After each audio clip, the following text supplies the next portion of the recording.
मेरे सभी पूर्वजों को मेरा सादर प्रणाम। ओम श्री गणेश देवताय नमः। ओम श्री कुल देवताय नमः। ओम श्री गुरु देवताय नमः। ओम सर्वश्री इष्ट देवताय नमः। शिव शरण दोस्तों।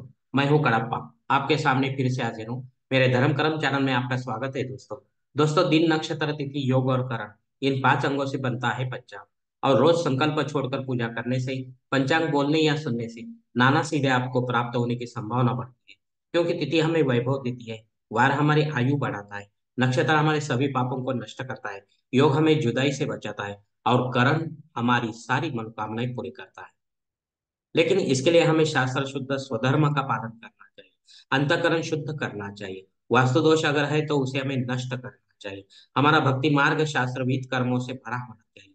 आत्मा परमात्मा का मिलन हमारे जीवन का उद्देश्य होना चाहिए। इसके बाद ही हमें कोई सिद्धि प्राप्ति की आशा करनी चाहिए दोस्तों। दोस्तों, अब आपको पंचांग आज का सुनाने जा रहा हूँ। इसका उपयोग आप किसी भी धार्मिक कर्मकांड में आराम से कर सकते हैं दोस्तों।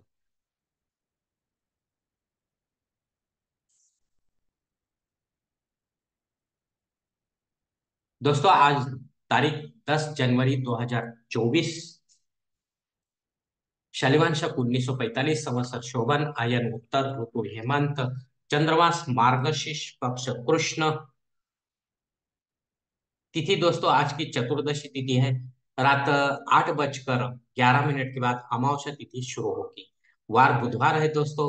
नक्षत्र दोस्तों आज का मूल नक्षत्र है।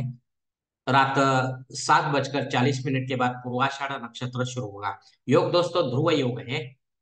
रात 9:17 के बाद व्याघात योग शुरू होगा। करण दोस्तों आज का विष्टिकरण है। सुबह 9:23 के बाद शकुनी करण शुरू होगा। और रात 8:11 के बाद चतुष्पाद करण शुरू होगा। और कल सुबह 6:11 के बाद नागकरण शुरू होगा दोस्तों। प्रमुख ग्रहों की राशि स्थिति सुबह 5:30 कुछ इस तरह है दोस्तों। सूरज जो है वो धनु राशि में है। चांद भी धनु राशि में है। गुरु मेष राशि में है। और शनिदेव अपने कुंभ राशि में है। बंबई क्षेत्र में सूरज का आगमन और निगमन कुछ इस तरह होगा दोस्तों। आगमन जो है सुबह 7:15 पर होगा सूरज का। और निगमन जो है सूरज का शाम को 6:17 पर होगा दोस्तों। दोस्तों, इस पंचांग के आधार पर आज के नित्य देव पूजा का संकल्प अब हम छोड़ने जा रहे हैं। इसके लिए अब आप अपने दाहिने हाथ की हथेली पर थोड़ा सा जल, थोड़े अक्षर, एक फूल या फूल की पंखुड़ी लिए दोस्तों। और ये संकल्प बोलना शुरू कर दे।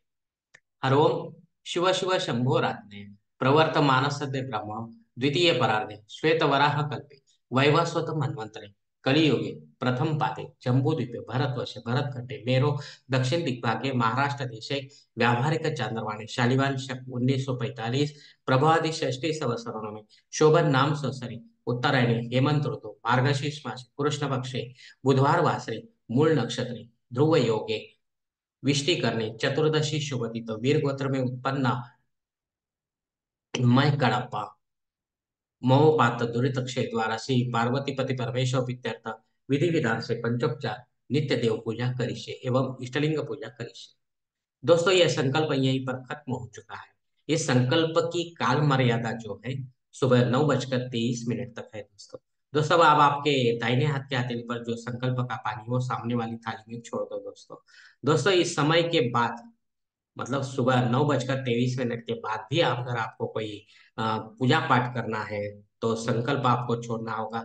और संकल्प छोड़ने के लिए आपको बदले हुए पंचांग का सहारा लेना होगा। नया संकल्प तैयार करना होगा। उस संकल्प में आपको जो विधि आप करने जा रहे हैं उसका उल्लेख करना होगा। तब जाकर आपकी ये धार्मिक सेवा संबंधित देवताओं तक पहुंचेगी और उनका आशीर्वाद आप तक पहुंचेगा दोस्तों। आपका जीवन और भी सुखी बन जाएगा। दोस्तों, मुहूर्त विभाग में अब हम देखेंगे। मार्गशीर्ष अमावस्या के दरमियान किसी भी धार्मिक विधि के लिए कोई भी छोटा बड़ा मुहूर्त नहीं है दोस्तों। धार्मिक विधि के लिए आपको अगले पौष मास में मिलेंगे दोस्तों। और जब आपके लिए कोई मुहूर्त नहीं होता है, तब अपने फायदे के लिए पंडित के माध्यम से जबरन कोई नया मुहूर्त निर्माण ना करें, या गौण संकट या आपातकाल के मुहूर्तों का भी चयन ना करें। तभी आप सही मुहूर्त का पुण्य कमा पाओगे दोस्तों।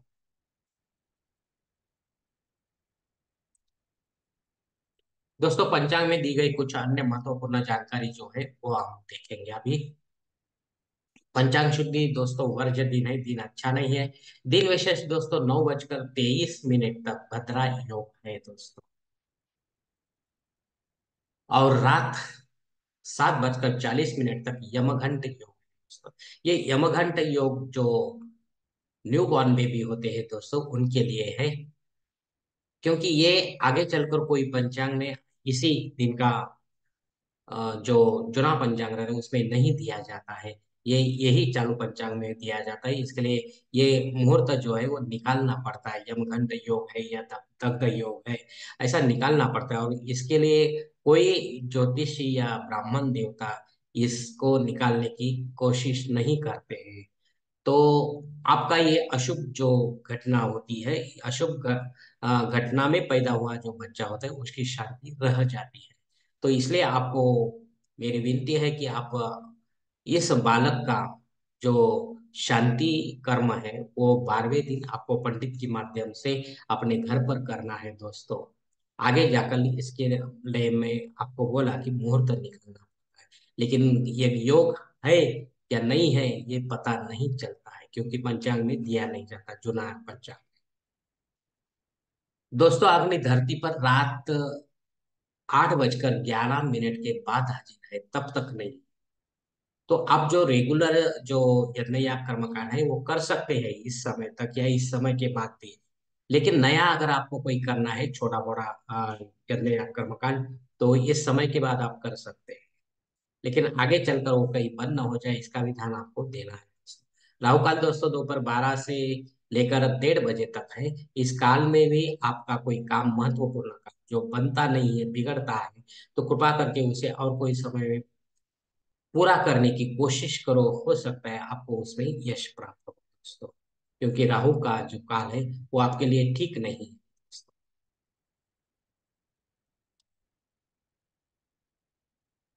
दोस्तों संकल्प के साथ की गई पूजा जो होती है वो 100% और जल्द फलदायी होती है, क्योंकि हम ही होते हैं ऐसे धार्मिक कर्मकांडों के करता धरता। हम ही होते हैं हमारे जीवन को बनाने और बिगाड़ने वाले। अगर आप मेरे विचारों से सहमत है तो कृपा करके मेरा धर्म कर्म चैनल सब्सक्राइब करो, लाइक करो, आपकी फैमिली और दोस्त परिवार के साथ शेयर करो, और कमेंट्स बॉक्स में आप अपना कमेंट जरूर दे दोस्तों। दोस्तों मेरा अगला वीडियो आप तक पहुंचने के लिए बेल बटन को अवश्य दबाएं। धन्यवाद दोस्तों, हमारी अगली मुलाकात होने तक आप खुश रहे, आनंदी रहे और प्रसन्न रहे। हरि ओम। शिव शंभो महादेव।